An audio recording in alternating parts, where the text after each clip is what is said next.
les gains qu'on ferait, rien qu'en assainissant ce volume dans le budget d'investissement, nous permettrait d'engranger des profits significatifs.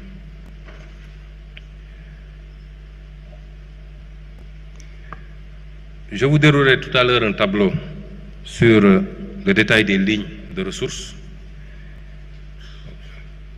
sur les ressources domestiques, les ressources recyclables, le financement complémentaire au endettement et la réduction de la taille de l'État. Mais les ressources attendues sur les 3 ans, 2025-2028, pour les ressources domestiques additionnelles, nous attendons 2111 milliards. Pour le recyclage d'actifs restant à la propriété de l'État, nous attendons 1091 milliards. Pour les économies sur la réduction de la taille de l'État, nous attendons 50 milliards. Pour le moment, j'y reviendrai parce que nous avons un tableau assez long d'une 50aine de mesures qui sont encore en cours d'évaluation. Et l'essentiel de ces mesures porte sur la taille de l'État. Et enfin, sur le financement endogène complémentaire hors endettement, nous attendons 1352 milliards. Le tout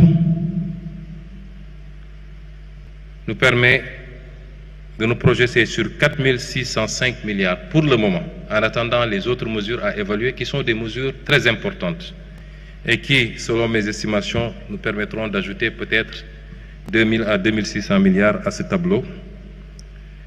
Et l'injection de ces ressources doit générer à peu près 1062 milliards de recettes fiscales, ce qui sera réparti sur les 3 années.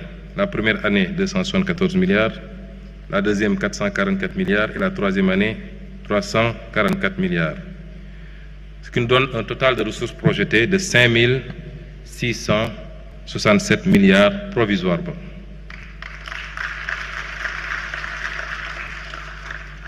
Alors, je ne sais pas si ils avaient remis la clé à la régie pour pouvoir vous projeter le tableau détaillé que je vais commenter maintenant.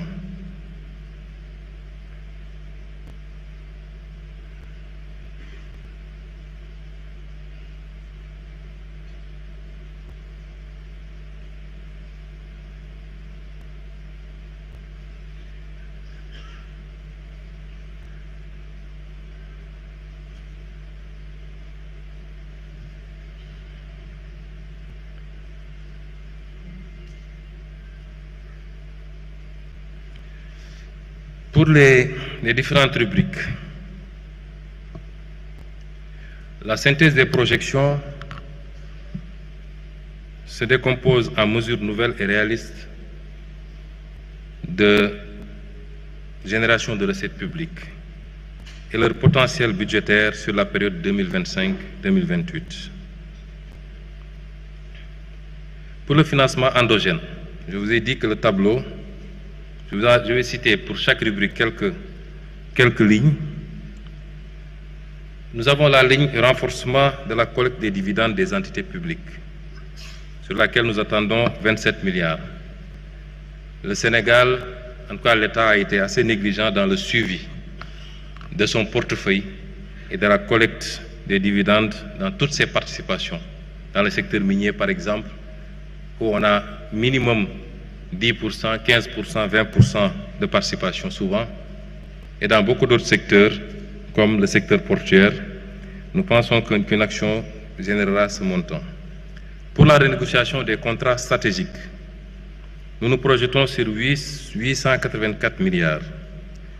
Un travail consistant à corriger les déséquilibres constatés dans les conventions minières, pétrolières et industrielles, telles que les cimenteries, notamment en matière de redevances de fiscalité et de production déclarée. Elle inclut également le recouvrement des amendes issues des audits métrologiques et fiscaux. Pour la mobilisation de l'épargne nationale et de la diaspora, l'objectif c'est de capter les flux d'épargne disponibles sur le territoire national et auprès de la diaspora à travers la création de véhicules d'investissement. Il ne s'agit pas de dire aux gens de donner leur argent de manière philanthropique, mais de les intéresser à un certain nombre de projets structurants sur lesquels ils peuvent investir avec retour d'investissement. Nous nous projetons sur 135 milliards.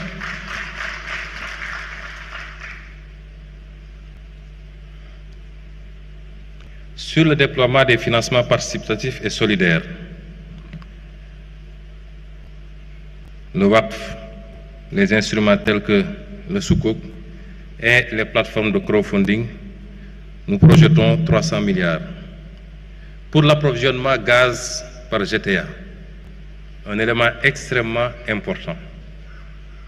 Parce qu'aujourd'hui, les contrats de recherche et de partage de production autorisent le Sénégal à notifier ses besoins au plus tard le 1er octobre pour l'approvisionnement de son marché local. Ce que nous avons fait pour 2026. Les gains sont de 177 milliards ou de 143 milliards sur 2026 seulement, selon l'application au nom de la pénalité de 25% prévue et que BP peut vouloir appliquer. Et l'impact sur le kilowattheure, c'est de le faire passer de 115,93 francs kilowattheure aujourd'hui à 76,18 francs kilowattheure. Et donc sur les 3 ans, l'impact attendu est de 435 milliards. Pour les actifs détenus par la SOGEPA, qui peuvent être utilisés comme effet de levier, nous nous projetons à 341 milliards. Pour ce qui est de la régularisation du renouvellement de concessions des opérateurs téléphoniques également, nous nous projetons à 200 milliards. Sur les frais de visa électronique que nous avons décidé d'appliquer pour l'entrée sur le territoire national, aux pays hors Afrique et aux pays africains qui nous appliquent le visa, nous nous projetons à 60 milliards. Sur le recyclage d'actifs comme les autoroutes, nous nous projetons à 126 milliards. Par rapport à la réduction du train de vie de l'État, je vous avais dit tantôt que pour le moment, une seule mesure sur la dizaine de mesures, une seule mesure est pour le moment évaluée.